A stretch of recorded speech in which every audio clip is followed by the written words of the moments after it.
Welcome to college football. Chris and Colin takes. Remember, we do not know what we're talking about. Do you feel that? Hold on. It's about to get.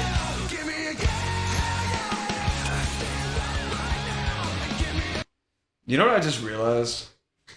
We're pretty much becoming like the Team 4-star version of college football when we're talking about this at this point.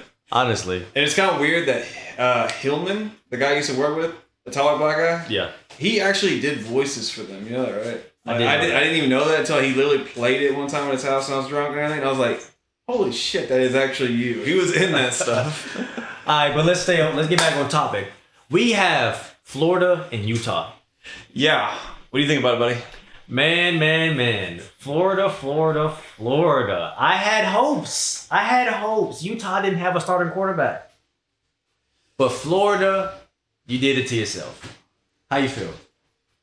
Yeah. No, I mean, it literally feels like that one meme. It's like you played yourself. Yeah, that's literally all I can think when I see Florida. Undisciplined, like even a coach, the whole sideline, you're looking at him, he's just like this. Like even he is trying to hold it back. He's like, how the fuck do you guys suck this much? it's like they said you guys were 4 and 5 stars. I came from Louisiana and they played better than this. Like, what is going on? I just honestly, it doesn't really make any sense because they looked like they could put it together.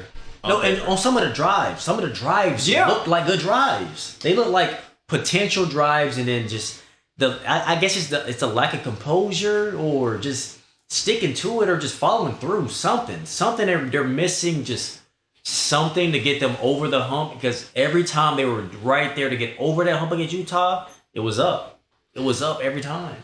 Look, all I saw was every time Utah let their guard down, Graham Mertz would expose him for like some 50-yard pass because fucking what's his name? That white guy with the tattoos on his arm. He was way too fast. I could not remember his name right now, but watching him yesterday, he was burning those kids on Utah, and that's what kept happening. But every time Utah would get every time Florida would get into a 3rd and 1, 3rd and 6, like we talked about, they just couldn't get it done. Penalties. They can't do it. Like they're not a close quarter team. Literally everything it looks like for them this season is going to be like all exciting. It's going to be a big play. Then when it really counts, nothing's going to happen. Yeah. And they're going to suck. They look like an explosive team. But that's it. They got good defense though. The defense didn't play bad. It only came alive in the second half though. Yeah. Only then. Like I feel like maybe then they just needed that first game thing where like they needed jitters. The jitters and all that worked out. Because after that they were doing pretty good. Utah was getting shut down. So now I feel like it's one of those games where it's like if you added another quarter, what would have happened? But at the same time, Florida's offense looked like it was finally giving out, and Utah figured them out as well. Like defense is all that they took over. So probably wrong. I think Utah was definitely the better team, and that says a lot considering they had 8 starters missing and their starting quarterback. Yep, they were playing with a backup QB and missing starters, man. So Utah, it's looking good for you. You're looking like you're going to have a pretty decent season if you play people like Florida all year long. Look, so you're kind of like the lesser important Georgia. You're looking for that three-peat in the Pac-12 championship, like Georgia's looking for a three-peat national. So, Can you make it to the college football playoffs this year, though? That's the real question. Can you really get to over that hump this year, Utah? Because if we remember, guys, last year, this loss against Florida was the one that mattered. Because y'all lost, I think it was one more in the regular season, and they won the Pac-12 championship. And could have gone to the championship even on that, but they lost 2 games. What did you think about Minnesota and Nebraska? What did you think about that? Minnesota, Nebraska. We barely watched that game. Disclosure. We were in and out. The game was very low scoring.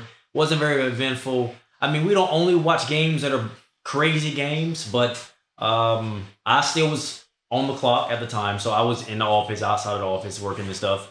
Didn't really catch much of the game, but from what we saw of the game, the QB for which team? Nebraska? Pick machine. Sims is a pick machine. He threw that pick that lost the game.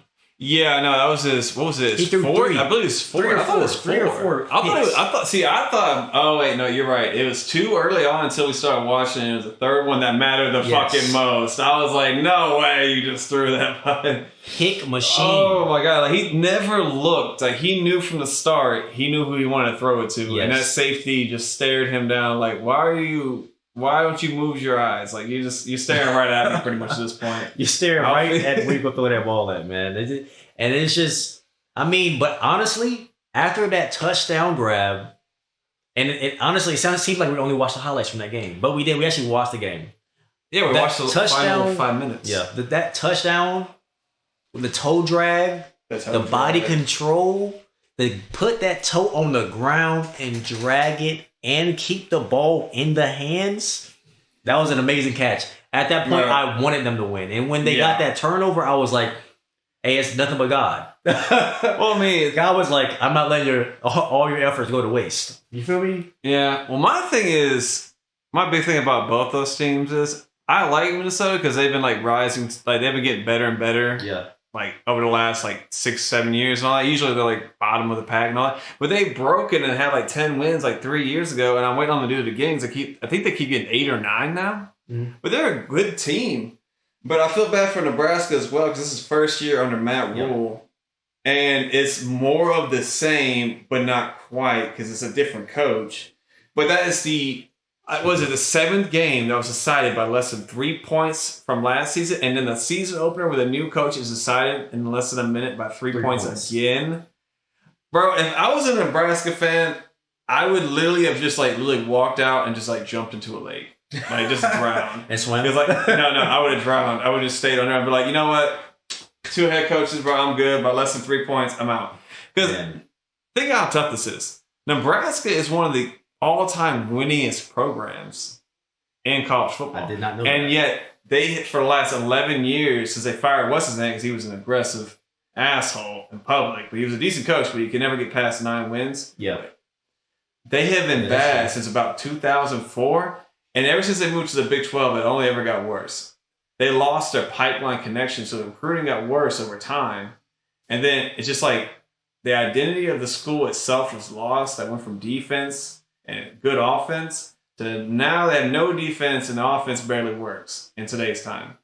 But that is literally one of the greatest programs in history, and yet they cannot win anything.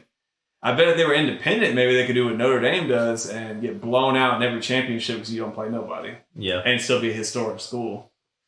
Maybe that's what they do. It's hard to be a Nebraska fan, though. But they messed up when they moved to the Big Ten. They did. No. But thoughts on that, though? TCU versus Colorado. What do you think? TCU, Colorado. Honestly, I'm looking forward to the game. The coach has to be, in my opinion, phenomenal. To have that many players follow you or just transfer to the school just because you're the coach of the school, man, your reputation precedes you, you know? He's a living legend. You know, so like, I'm excited to see. I'm excited to see what he does with that team. I'm excited to see what he does with so many of those coming in recruits and all of that stuff. I'm excited to see that game. I'm just excited to see how it plays out, to be honest. I want to see the pieces go together. There are just so many new pieces on the team, and I just hope that it just works out, to be honest. So I'm me personally, I'm gonna throw this out here. My early prediction for Colorado season 10-2. If they do better than 10-2, I'd be surprised. But 10-2, I'm gonna throw that out there. I haven't seen the schedule. This is a blind throw out there. 10-2 for Colorado. Yeah, so that's what I was talking about. We don't really know what we're talking about. So there's that. There you go. Okay, and you said they can see what I put up over here, right? Yes, they can. Let me go ahead and maximize. Okay. You feel me? So we're gonna disappear real quick. Boom. We look. See Blue Mountain State, Colorado. All right. So let's look at this. I'm gonna go ahead and open up. Okay, let's go back to Bleacher Report. Top 25. I hope this isn't just top 25 teams because I do not understand. It is top 25. Oh wait. Okay. So when we see TCU because there's 17. That's a good game that I want to talk West about. West Virginia for sure. West Virginia, PSU for sure. Yeah, I want to see that. I want to see this. I can't believe this is only a 6-point game in the spread. Tulane is going to destroy Southern Alabama, and I think they're actually a pretty good program, Southern Alabama. I think Tulane is a lot better than they give them credit. I think South Carolina should honestly be in the top 25 like UNC, high 25s. But that is not the game we are looking for. Let's see. Tell me when you see TCU, buddy. Because I have not seen them. I'm not seeing them either, to be honest. TCU's out there. They are. There you go. They were at the first one. Okay, so here's my predictions. I say they lose to TCU. I got you real quick. Boom. There we go. Colorado. Got you. Okay. So I say they lose to TCU. Here's my prediction. All these kids, and I just feel like it's going to happen. I want Dion to succeed. I think it'd be totally cool. But here's the thing. I watched what he's trying right now happen last year with Ole Miss and Lane Kiffin. We brought in 30-something transfers, and last year was a bust. We started out 7-0, then went to LSU and got blown out 45-20. I mean, that's like a phenomenal start, though. Yeah. And all these kids, remember, all these transfers made up our starting lineup after this. Yeah. Then we proceeded to win one more game against a bad Texas A&M team and then drop the next 4 out of 5 and finish 8-5. And that's why I think all these kids, they're pretty much mercenaries to the highest bidder and all this. No loyalty is really scaring away a lot of kids. And I don't know how well transfers can actually gel. It seemed to work at USC, but that was also the Pac-12. And it's not as challenging. Ole Miss had to play the best of the best, and we got destroyed. And then, not to mention, we had that. Like, I don't know if transfers don't work or if it's because we were also worried about Auburn trying to steal Lane Kiffin from us. You also got to remember what conference they're in. They're in the Pac-12. Colorado's in the Pac-12. The conference that does not play defense. You're right. They're in a Pac-12, a conference that does not play defense. So I'll be honest with you. What I'm seeing now at this point is lose to TCU. So 0-1. 0-2 against Nebraska. I don't know because Nebraska looked good. They look good though, and they almost beat Minnesota. Their offense. The quarterback threw 4 interceptions. 3 interceptions. He threw 3 interceptions. Okay, you know what? I will give you the benefit of the doubt. Come on now. 1-1. You really think they lose to Nebraska? Come on, don't even leave. You really think they lose to Nebraska? We just saw Nebraska play. Yeah. They do not look like a good team. The thing is, though, I've seen how undersized Colorado's defense is. But they're undersized. Even if it's a shootout, I think Colorado wins. Okay. Nebraska, their quarterback threw 3 picks against a Minnesota defense. That's another unranked team. Okay, so I'll give you that. So let's go like this: 1-1 definitely beats Colorado State. Colorado State is terrible, and I think they definitely just did a lot more than Colorado State has in the last offseason. So I'm gonna do 2-1. Definitely 2-2, 2-3. Definitely can beat Arizona State University, their ass. So what is that, 3-3? Yep.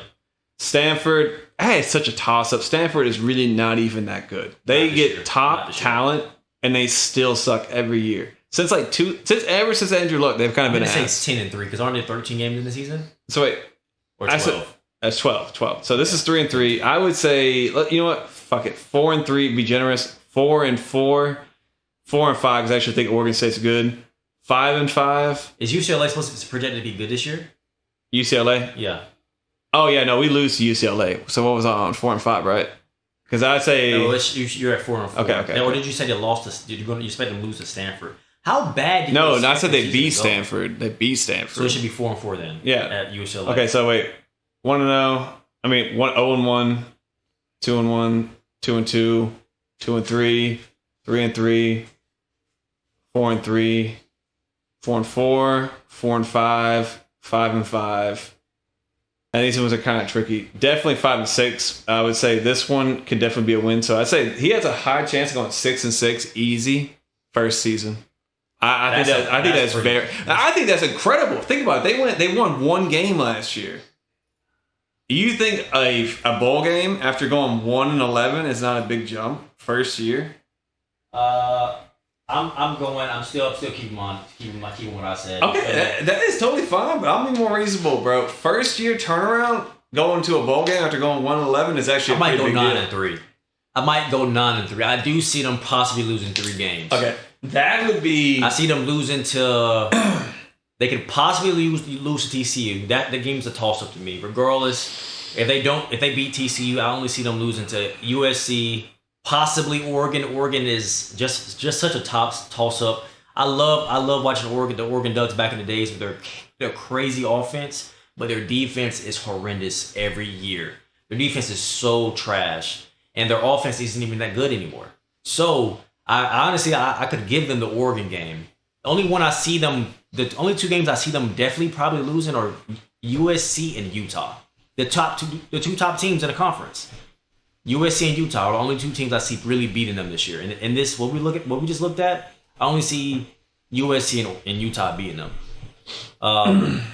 TCU, that's a toss-up game. they can either go 10-2 or 9-3. I think they beat the rest of these teams. None of these other teams are that strong of teams. All these teams are very beatable teams on this list. So, I mean, honestly, USC and Utah are also still very beatable teams because USC, they have a crazy offense, but hopefully this year their defense plays better. And Utah has a great defense, but their offense is not as good as their defense is. Yeah. No, you're right. Kind of ended out since TCU was, the runner-up champion, even though they got completely blown out in the championship and pretty much became the most iconic losing team in history since Notre Dame with the 42-14 against Alabama in 2012. You think it's a redemption year for TCU? No, not by a long shot. No, actually. I'm thinking, since there's only 3 returning starters on offense and 8 on defense, and the defense isn't even that good, because that's not what made them win. That's not what made them win last year. Yeah. Defense was not it. Came down to the offense making some clutch-ass plays in the last seconds of multiple games. I say TCU probably goes 8-4, 9-3. And Colorado goes 6-6. And I'm sorry to TCU fans because y'all beat the hell out of Ole Miss in 2014. I still remember that ass kicking. But I don't know if you guys can even beat us now. Because you guys don't recruit enough. You guys do not get enough high talent every year. You finished 26 in recruiting this year, TCU. Yeah. And I don't think that's enough. But I will say this. Sonny Dykes is seeming to make the most out of nothing with these kids. Because he took them to a championship, and this is what his second year or third year, I believe, tops. Because I remember when that coach they had for a long time got fired. It was back when Rebirth we were still playing Rebirth, and we ran into those kids that were TCU fans, and I was like, I remember y'all kicked our ass, and they said they had just fired that longtime head coach from way back. That was coach for years, and like, when was it? 2 or 3 years ago? I think it was 3 years ago. No, that guy seems like an offensive mastermind, and he doesn't know what he's doing on defense. Yeah, I think they need a better defensive coordinator for sure. Because they got stepped on. But no kidding. Yeah, straight up, bro. That shit was terrible. I got pretty good hopes, but TCU's returning class. We didn't even hit on that. They have like no returning players. 22. Their returning players 22. Is that what that said? Yeah, they have 22 returning players. They would have over 40 new players. We're going to pull it up right here. Yeah, let's pull up what you're talking about. I don't know what you're talking about here. When we looked up the returning starters. They have 22. 3, 8, and 11. no, they have 11 overall. That's what I said earlier. You're getting tricked up because I was counting all of them. But yeah, they only have 11 returning players. Returning starters. Yeah, so actually, you're good, bro. We got confused right there. So, all right. So, continuing on, though. One game that I did want to talk about that already happened. What did you think about Notre Dame and Sam Hartman? Notre Dame, Sam Hartman, I thought he did exactly what he was supposed to do in the game. Against Division II talent. Yeah. I felt like he was doing exactly what he was supposed to do. He did his checkdowns. He played a quarterback's game to where he played a Notre Dame quarterback's game. As a good Notre Dame quarterback, he played a good Notre Dame quarterback game. Well, the truth is, though, the only thing holding Notre Dame back this whole time from winning championships is they never have great quarterbacks. They only ever have good quarterbacks that can carry you to like 10 wins to 11 wins in a season, or even go undefeated, but never when it matters in the championship. Sam Hartman elevated Wake Forest from a team that barely even went 6 games to getting them 10, I think 11 at one point, and then 9 again, like every year. I would say that Sam Hartman could be the great quarterback play that they're missing, and Notre Dame could be for real, but at the same time, Navy only recruits Division II talent, and thank you for their service. Even though I don't know why you would say that we're Air Force prior. We were Air Force. Yeah, so forget that. So no, fuck those guys. Fuck Navy. Yeah, my bad. We were Air Force. Fuck Navy. Fuck Navy. They were even less disciplined than us. Like, we're more military than they are. They don't even yell at those kids anymore. Oh man. They definitely aren't good. They've sucked, and I feel bad for that first year head coach. I think that said it was his first year with Navy. That is so fucking sad. Like, What was it? 42 That might have been to capped. 3. That might have been capped. That's probably. I don't think that was his first year. I think that was his first year. I could swear at the end of the game it said it was his first year because nobody gives a fuck about Navy, and I don't give a fuck about Army or Air Force's head coaches. Like, who the fuck are those people? I would assume Air Force's head coach probably stayed the same because he's actually good. Yeah. But I don't know about Army and Navy for sure. But I could swear it said it was his first year. But anyway, what else were you talking about? Oh yeah, my bad, everybody. We have not talked about LSU and FSU. Yep. The biggest topic game of week 1. Yep. LSU, FSU. This game makes or breaks both of their seasons really early on.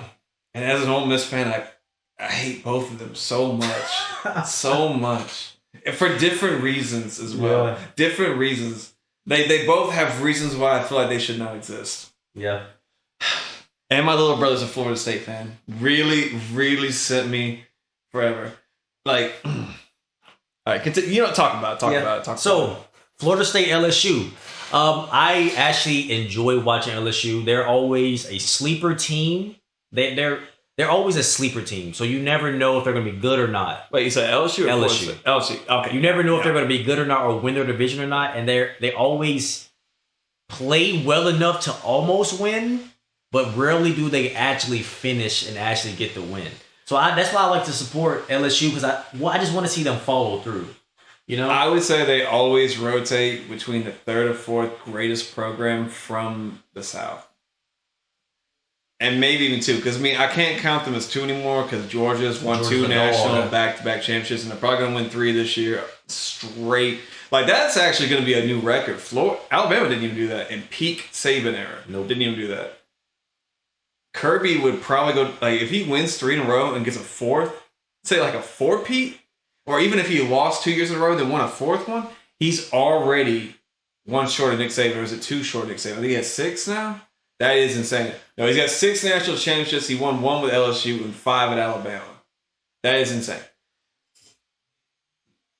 So that's what I'm saying. Historically, I would say LSU has always been the 4th or 3rd best. Yeah.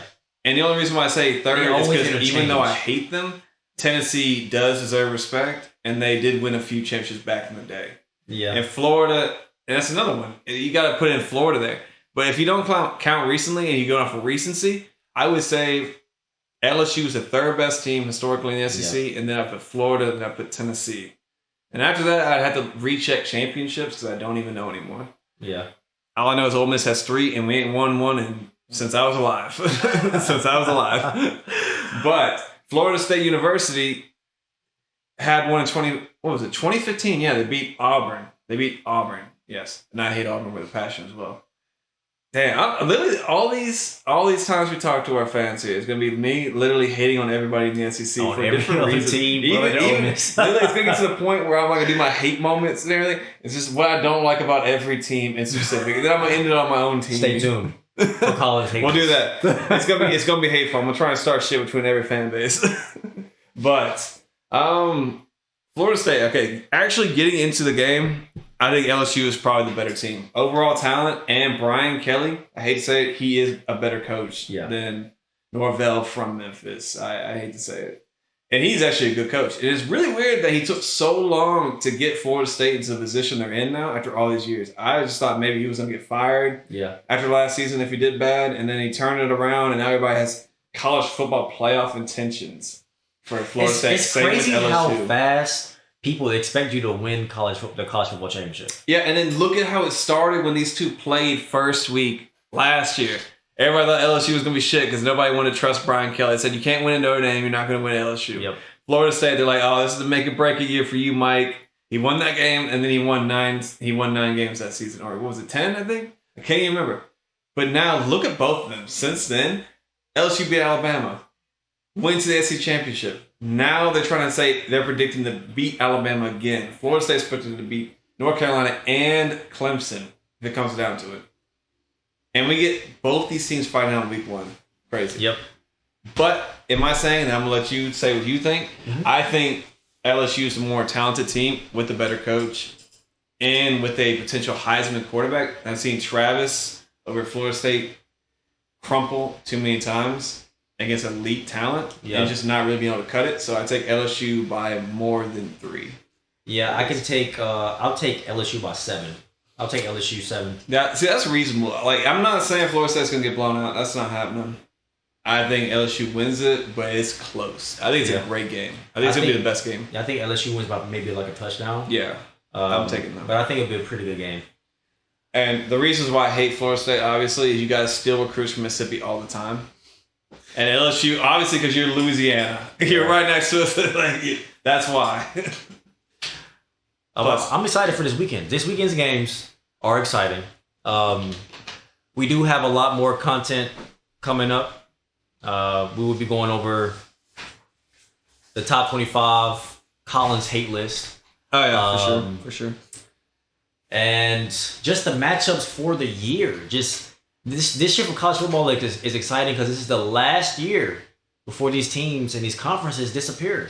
It's before we start seeing 2-loss teams make the playoffs. Exactly. Seeing it's gonna be like Sweet 16s of fucking college basketball. The 12 team, like both brackets, the 6th team is probably gonna be from a group of 5 conference. Yep. Especially, it's gonna be even easier now since the Pac-12 is dead. And since we're still on this at this point, I don't know if you guys saw the recent news where we go down to the news. CFB.